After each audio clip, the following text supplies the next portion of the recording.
ক্রোধ নিয়ন্ত্রণ, নিজের রাগকে দমিয়ে রাখার জন্য মুজাহাদা করা। চূড়ান্ত মুজাহাদা ছাড়া একজন রাগ নিয়ন্ত্রণ কখনোই করতে পারে না। তো ক্রোধ নিয়ন্ত্রণের বিভিন্ন ধারা রাসূল সাল্লাল্লাহু আলাইহি ওয়াসাল্লাম বলেছেন। তো এর সোয়াবের কথা বলেছেন। সহিহ বুখারীতে একটি হাদিসে এসেছে, এক সাহাবী আল্লাহ রাসূল সাল্লাল্লাহু আলাইহি ওয়াসাল্লামকে এসে বলছেন, আউসিনি, হে আল্লাহ রাসূল, আমাকে কিছু নসিহা করেন। তা আল্লাহ রাসূল সাল্লাল্লাহু আলাইহি ওয়াসাল্লাম বলছেন, লা তাগযব, তুমি রাগ করো না।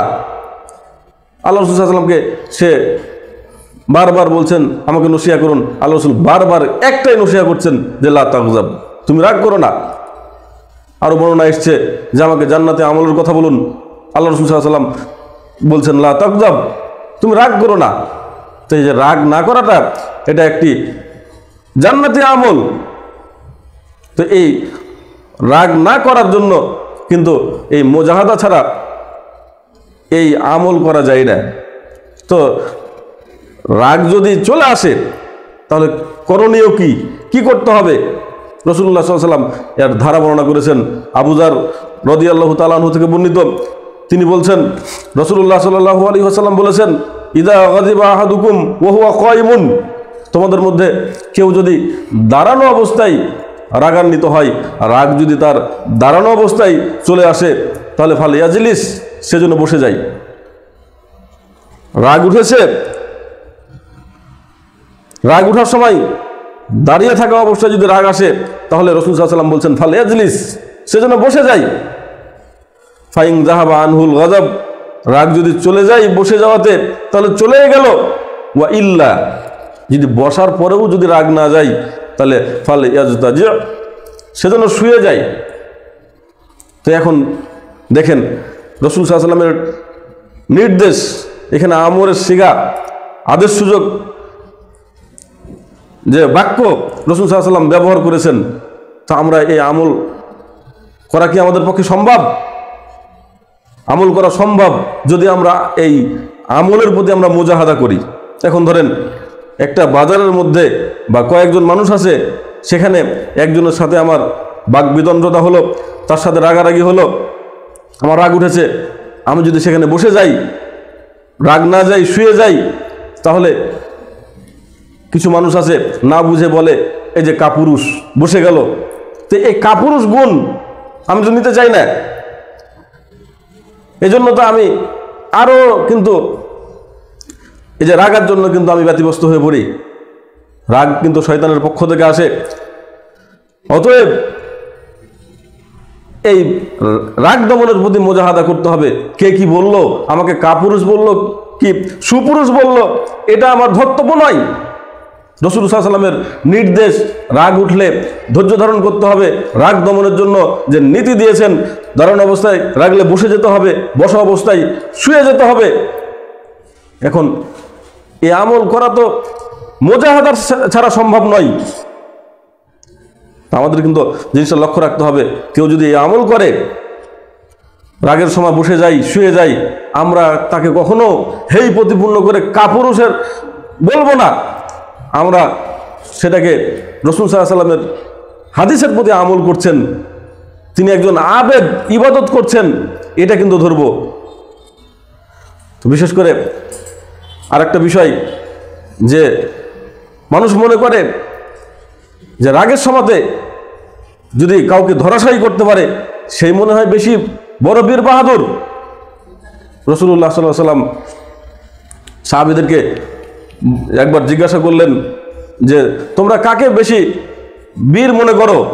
তখন তিনারা বললেন যে অন্যকে ধরাশায়ী করতে পারে, অন্যকে কাবু করতে পারে, সেই তো বড় বীর। রাসূলুল্লাহ সাল্লাল্লাহু আলাইহি ওয়াসাল্লাম বলছেন, সহিহ বুখারীর হাদিস, লাইসা শাদীদু বিশুরা,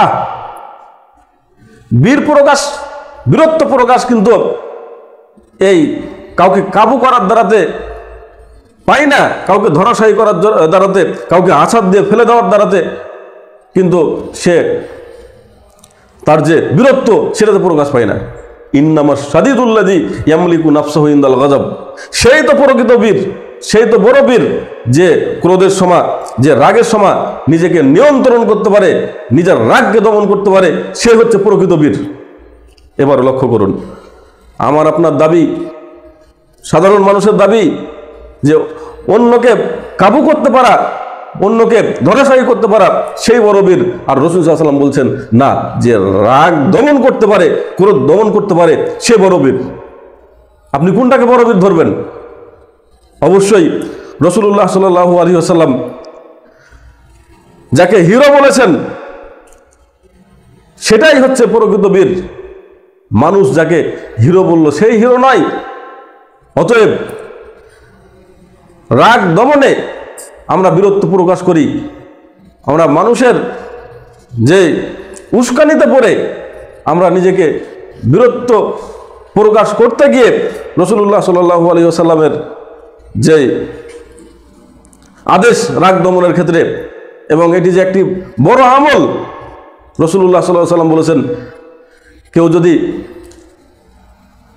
কারোর প্রতি প্রতিশোধ নিতে পারবে, তার প্রতি সে জুলুম করেছে, সে প্রতিশোধ নিতে পারবে, তার ক্ষমতা আছে, তারপরও যদি সে প্রতিশোধ না নেয়, তাহলে আল্লাহ সুবহানাহু ওয়া তাআলা সৃষ্টিকুলের মাঝে কিয়ামতের দিন তাকে ডাকবেন। ডাকার পর তাকে বলবেন যে হুরদের মধ্য থেকে তোমার যেটা যেটা ইচ্ছা তুমি নাও। যদি নিজের ক্রোধকে দমিয়ে রাখতে পারে, প্রতিশোধ নিতে পারবে, তারপরও প্রতিশোধ নেয় না, তাহলে আল্লাহ সুবহানাহু ওয়া তাআলা কিয়ামতের দিন এমন সওয়াবের কথা বলেছেন। অতএব আমাদেরকে বিভিন্ন সময় অন্য এসে গালিগালাজ করে, পাল্টা গালিগালাজ আমি করতে পারবো, আমি যদি না করি তাহলে সেই সওয়াব। এমনকি আরেকটি হাদিস, একদা এক মজলিসে রাসূল সাল্লাল্লাহু আলাইহি ওয়াসাল্লাম ছিলেন, আবু বকর রাদিয়াল্লাহু তাআলা আনহু ছিলেন, আরও অনেকেই ছিলেন। সেখানে একজন বেদুইন এসে আবু বকরকে গালি দিতে লাগলেন। আবু বকর রাদিয়াল্লাহু তাআলা আনহু চুপ থাকলেন।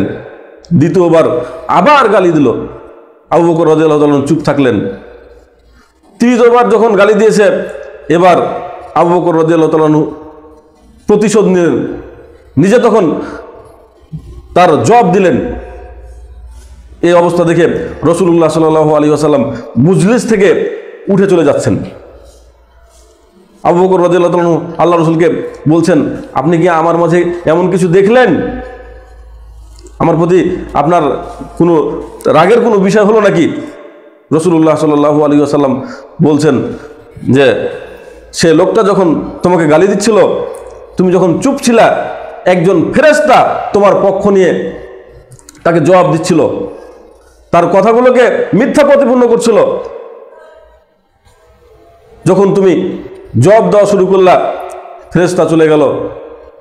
তাকে যে ফেরেশতা তোমার পক্ষ নিয়ে মিথ্যা প্রতিপন্ন করতেছিল, সেটা বাদ দিয়ে ফেরেশতা চলে গেল, সেখানে শয়তান আসলো।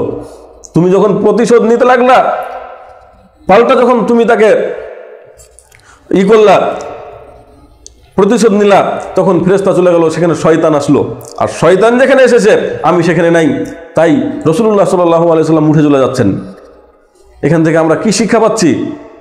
অন্যায়ভাবে কেউ যদি আমাকে গালিগুলোজ করে, আমি যদি সেখানে ধৈর্যের মুজাহাদা করতে পারি, ধৈর্যকে টিকিয়ে রাখার জন্য আমি যদি মুজাহাদা করতে পারি। আগের পর্বে আমরা বলেছিলাম, মুজাহাদা হচ্ছে শয়তানের বিরুদ্ধে এবং নিজের আত্মার বিরুদ্ধে, পরিবেশের বিরুদ্ধে সংগ্রাম। আমার আত্মা চাচ্ছে আমাকে অন্যায়ভাবে গালি দিচ্ছে, আমি দুটা গালি দিয়ে দিই। শয়তান চাচ্ছে যে তোকে গালি দিচ্ছে, তুই কি পারবি না পাল্টা দুটা গালি দিতে? সামাজিক প্রেক্ষাপট বলছে, সমাজের মানুষেরাও বলছে যে কাপুরুষের মতো গালি খেয়ে বসে থাকছে। তো এই যে শয়তানের বিরুদ্ধে, নিজের আত্মার বিরুদ্ধে, সেই পরিবেশের বিরুদ্ধে সংগ্রাম করার নামই হচ্ছে মুজাহাদা। এই ধৈর্যের প্রতি যদি আমরা এই মুজাহাদা করতে পারি, তাহলে এই যে আমাকে যে গালি দিচ্ছে, গালির জবাব যদি না দিই, আল্লাহ সুবহানাহু ওয়া তাআলা আমার কাছে ফেরেশতা প্রেরণ করে ফেরেশতা আমার পক্ষ থেকে জবাব দিবে। সে যদি অন্যায়ভাবে আমাকে গালি দিয়ে থাকে, তাহলে ফেরেশতা জবাব দিবে, তার কথাগুলোকে মিথ্যা প্রতিপন্ন করবে। তাহলে আমার আর কি দরকার? আল্লাহর পক্ষ থেকে যদি ফেরেশতা আসে, ফেরেশতা যদি তার জবাব দেয়, আমার জবাবের চাইতে ফেরেশতার জবাব অনেক উঁচু। অতএব আমাদের এই ধৈর্যের জন্য মুজাহাদা করতে হবে। এই বিষয়ে অনেকগুলো কোরআন এবং সুন্নাহয় অনেক দলিল রয়েছে। যেহেতু পর্ব আকারে যাচ্ছে ধৈর্যের বিষয়ে, এখানেই আমরা শেষ করছি। আমাদের প্রত্যেকটা ইবাদতে যেহেতু মুজাহাদা লাগবে, মুজাহাদা ছাড়া কোনো ইবাদতকে টিকিয়ে রাখা, কোনো ইবাদতকে ঠিক রাখা এটা যাবে না। মুজাহাদা না থাকলে যে কোনো ইবাদতে অলস ইবাদত হবে। অতএব এই ধৈর্য নামক মহত্বপূর্ণ এক ইবাদতের জন্য আমাদের মুজাহাদা করতে হবে। আল্লাহ সুবহানাহু ওয়া তাআলা এই ধৈর্যের মুজাহাদা করার জন্য আমাদের তৌফিক দান করুন, এই আশাবাদ ব্যক্ত করে এখানে শেষ করছি। ওমা আলাইনা ইল্লাল বালাগ। সুবহানাকা আল্লাহুম্মা ওয়া বিহামদিকা আশহাদু আল্লা ইলাহা ইল্লা আনতা আস্তাগফিরুকা ওয়া আতুবু ইলাইক। আসসালামু আলাইকুম ওয়া রাহমাতুল্লাহ।